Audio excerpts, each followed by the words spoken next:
Every vote counts. This is a mantra that politicians of all parties repeat when it comes to voting day. Parties and candidates want people to come out and vote, and why shouldn't they? After all, voting is every citizen's duty. But for the estimated 500,000 Sabahans and Sarawakians living in West Malaysia, going out to vote is a little bit more complex. Exorbitant flight tickets, which can cost hundreds of ringgit per way, mean voting can be expensive, even if it is a civic duty. While postal voting is available, East Malaysians living across the South China Sea are not eligible unless they are serving in uniformed units or the media.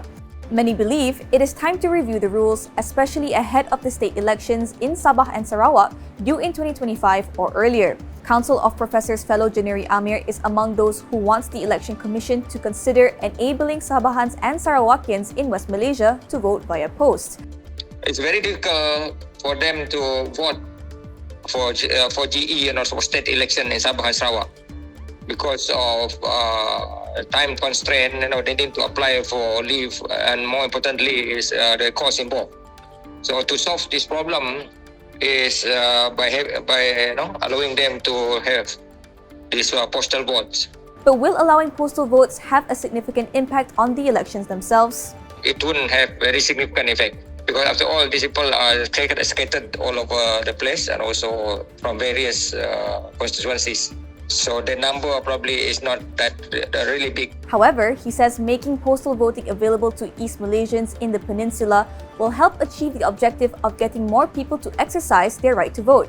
Meanwhile, Sarawak Tourism, Creative Industry and Performing Arts Minister Datuk Seri KarimHamzah says the EC should not limit itself to just exploring the possibility of opening up postal voting to more Malaysians. He says electronic voting is the way to go, not just for East Malaysians working in the peninsula, but for all voters across the country. I think it's time for us to have a relook, or SPR or Election Commission to have a relook, to allow this electronic voting.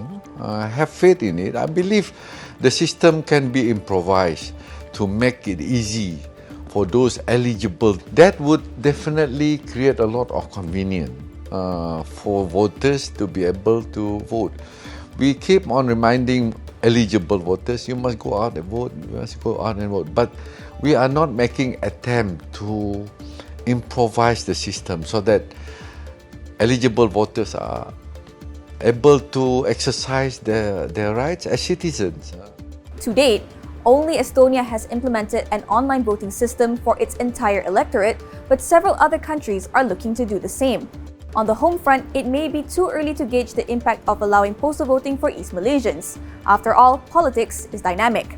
What is certain, however, is that the calls to allow postal voting for Sabahans and Sarawakians living in West Malaysia are not about to fade away. Natasha Bust, FMT News.